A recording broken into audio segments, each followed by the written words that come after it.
So, dear friends, as promised, tonight I will go on with this fascinating topic of rebirth and Kamma. Tonight we will come to the most juicy part of like hell realms and all that sort of stuff. But before that, I will try and be concise, so maybe we can leave more space for time for questions and answers and that sort of thing. But anyway, just to summarize a little bit, we know that according to the Buddha's teaching, underneath this rebirth process that we've been talking about the other night, there is a particular structure. And this structure has three main aspects to it. Number one, we have the defilements. Certain unwholesome qualities of mind, usually referred to as greed, hatred, and delusion. Number two, out of those defilements, we engage in various activities. Number three, those activities create karma. And this karma, together with the defilements, are the fundamental causes for rebirth, and the particular form in which rebirth takes place. So that's the basis of it. So we have this twin topic, which is rebirth and karma. Let's remind ourselves that the Buddha gives a very precise psychological and ethical definition of Kamma. Because, the word Kamma nowadays has come into everyday use, sort of a destiny or something along those lines. But let's have a look at what the Buddha said about Kamma. We have these exact words. The Buddha says, "It is volition that I call karma." We know that the word volition is not used very often nowadays, so let's say intention. So it's the intentional activity of the mind that creates karma. Bear in mind, intentional activities. So our straight thoughts and ideas don't necessarily create karma. Just the intentional activities create karma, or thoughts. Intention must be there. So the factor in action is the intention, the volition, the motivation. And it's the motivation that can express itself in bodily action, in speech, or even simply in thoughts. So we have three possibilities: thoughts, speech, actions. That's the way we manifest.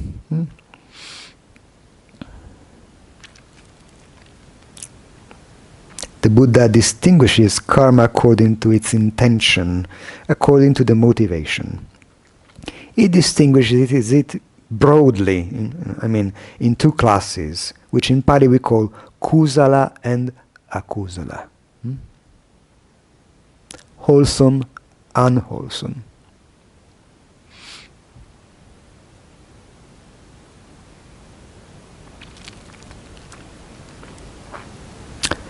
So, we could say that the Buddha speaks quite specifically.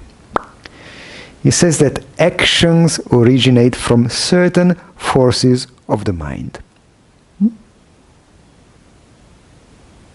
Those forces he calls roots.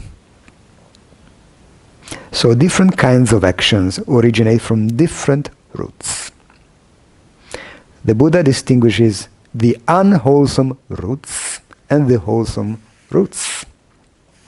So the unwholesome roots are greed, hatred, and delusion, and the wholesome roots, the good roots, are generosity, loving kindness or compassion, and wisdom. From these roots we get the main types of karma.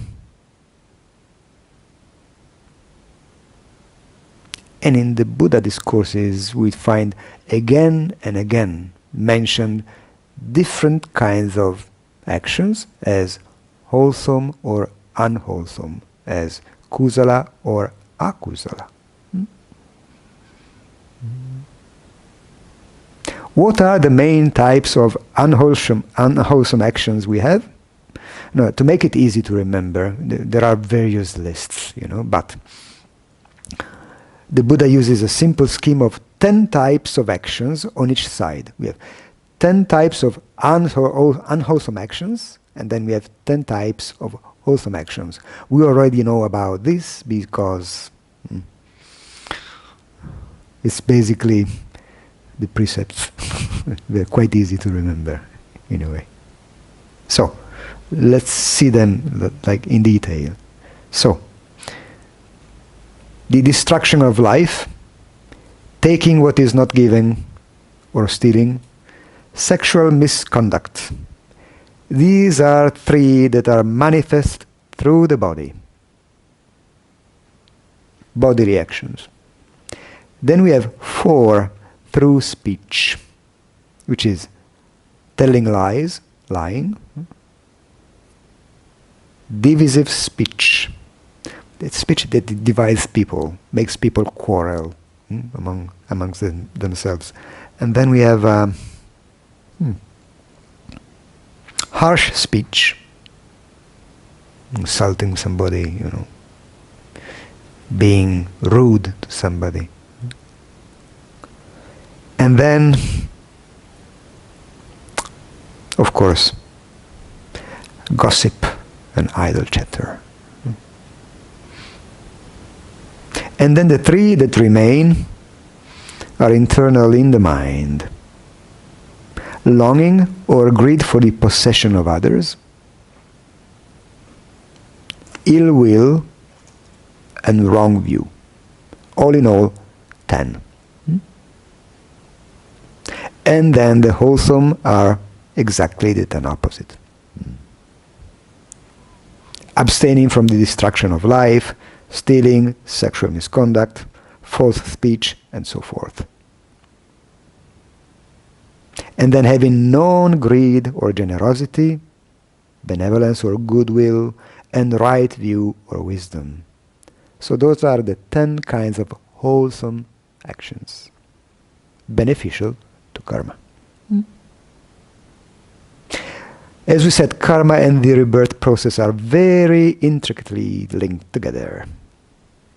So we could say that karma is the dynamics that underlie the working of the rebirth process, how it comes about, to put it in simple words.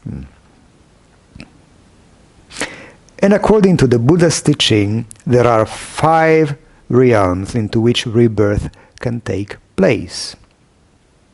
Because rebirth doesn't inevitably occur back into the human realm, but the Buddha speaks about 5 realms into which rebirth can occur. Now, usually there may come a question that asks like, but are these really real places where a new rebirth takes place, or shall we just take them as a source of metaphor or something along those lines? Well, the bad news is that according to the Buddha's teaching, these are real places where rebirth takes place. So, bear that in mind.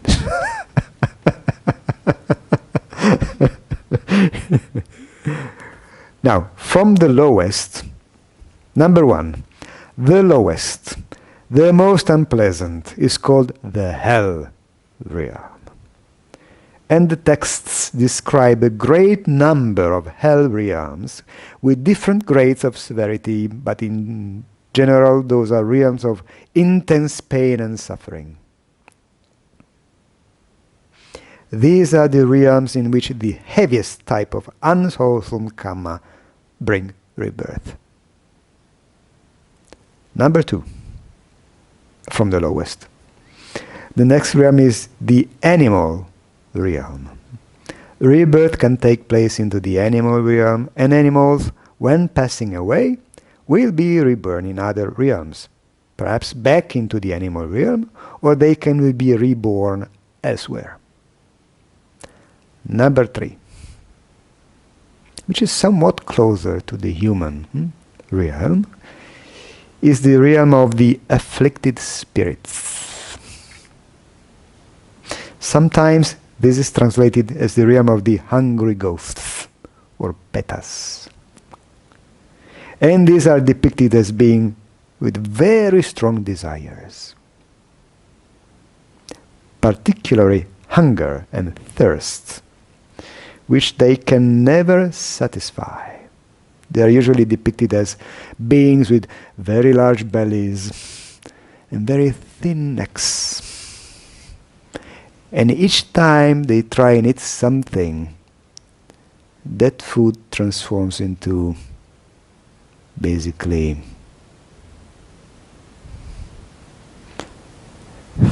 okay, let's call it, the exact word is filth, like mud or something really dirty. Not necessarily poo actually, but along those lines, something really repelling. You cannot really eat that, you know.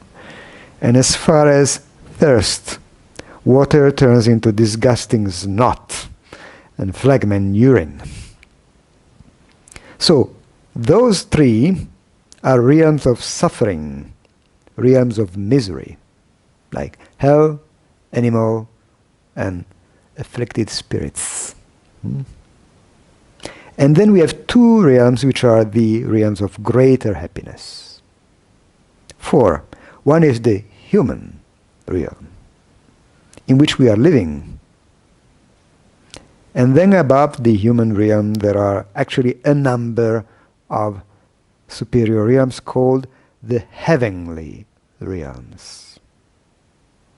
The realms that are inhabited by beings that we call devas, or divine beings.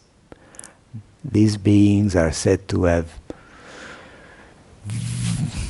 no physical body, very long lives, eons, extremely intelligent.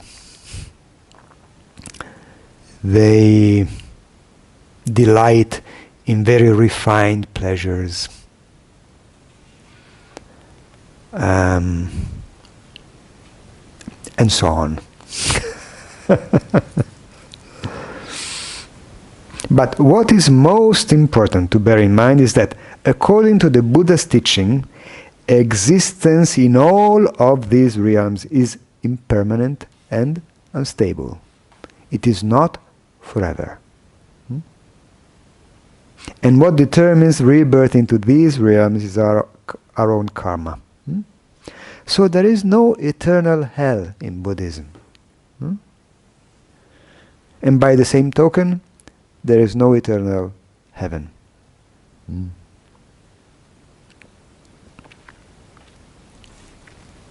Though it's a desirable place to be in, as a sort of resting place for a while.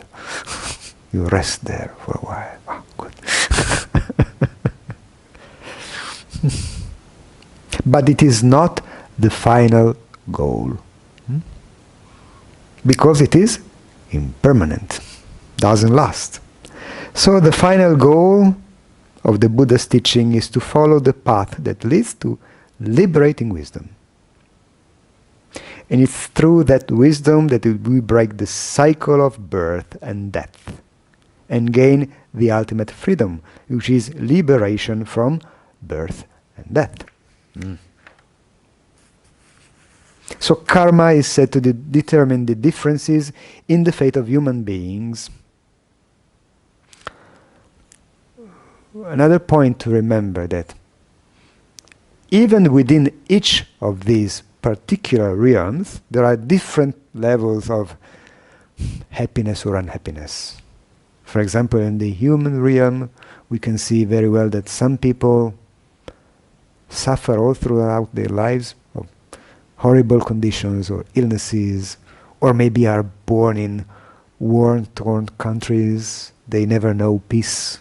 They have to endure horrible sufferings, even though they are in the human realm. And other people, they live a very nice life with no particular problems, quite a happy existence. So within each of these realms there are different degrees of Kamma, we could say. Let's keep another thing in mind, that according to the Buddhist texts, karma is not intended to explain everything that happens to us. Not everything is due to karma. In fact, that view is specifically rejected in the Buddhist texts. When the Buddha says that it is not the cause that everything that we experience is the result of karma, but the basic conditions under which we are born, some of the basic determinants of the quality of our lives, the basic talents, dispositions, interests, capacities that we bring along with us, are coming to us as the consequences of our past karma. The Buddha stated, though, that the cause of physical illness might not be due to karma, but to other things.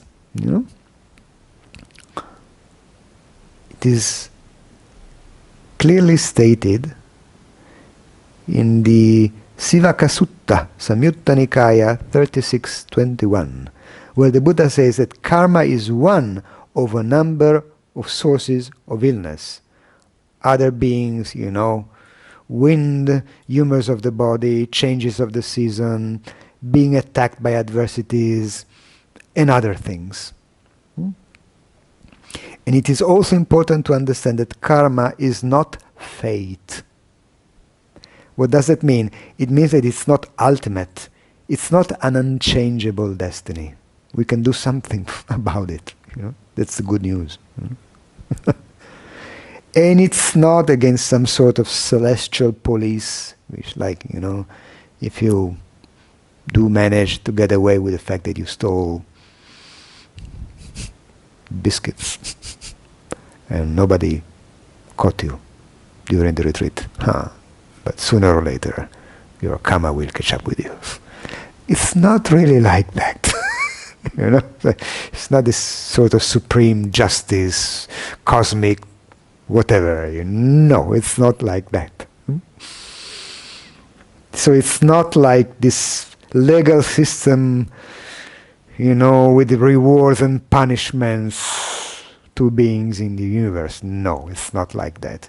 It's more like a sort of ultimate responsibility for our own actions and its results. So actually we create our own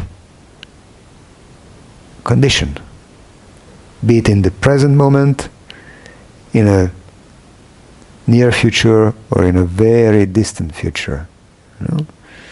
So through wholesome or unwholesome actions, we create wholesome or unwholesome karma. Now, keep in mind this.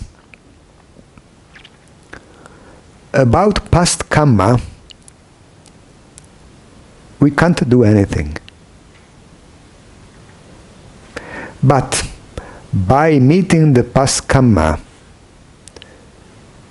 with a different attitude compared to what we usually do, we usually, we meet this past karma with either attachment or aversion. The other possibilities is meeting it with mindfulness, being present to what is the reality of this moment, with no attachment, no aversion, but just being present to whatever is. That creates a wholesome karma for the next moment. So, We could say we can't do much about the fact that it's raining outside. Instead of yelling up at the sky, it shouldn't be raining. Nonsense. The reality is it's raining. Well, get an umbrella. Open it up.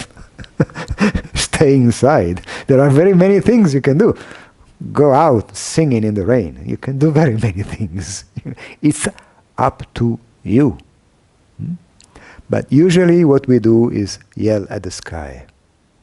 Clouds, get out of my sky. You shouldn't be in my sky.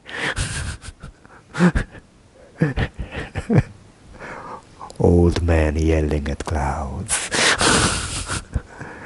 Shouldn't be so. Very silly. There is another way to go about these things, much more effective. It's okay. It is raining. It's not anybody's fault, but the reality of this moment is there is rain. What can I do about it? And I do it. And fantastic, I will not get wet. Imagine that, even though it is raining. It's fantastic. It's quite simple.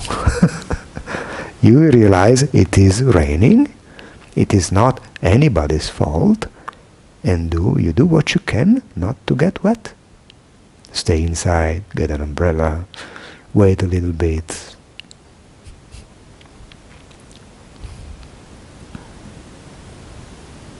Or decide to get wet, why not? I mean, it's just rain after all, It will not last forever.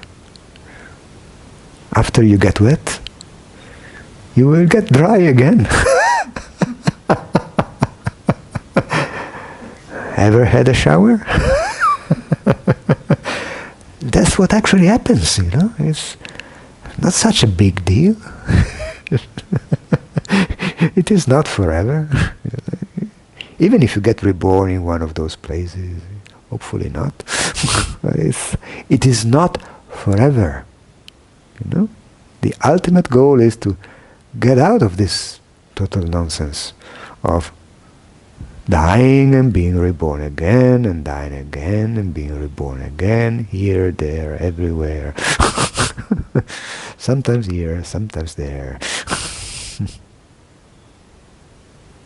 How about putting an end to all this? That's called the path to liberation from the round of rebirth, from samsara. How do we do that? We might be inclined to follow the Noble Eightfold Path. And part of the Noble Eightfold Path is something we called, not really appropriately, but anyway, meditation. But the term is actually mental training or inner training, which is meditation is part of it. So I like to see it as we slowly and happily learn new habits and let go of old habits. And the more we do that, the less suffering there is in our life. And then, one day, I disappears. Plop. Whoa, gone. What's up?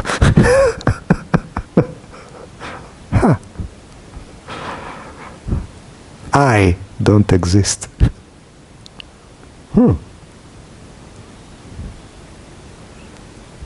So why worry?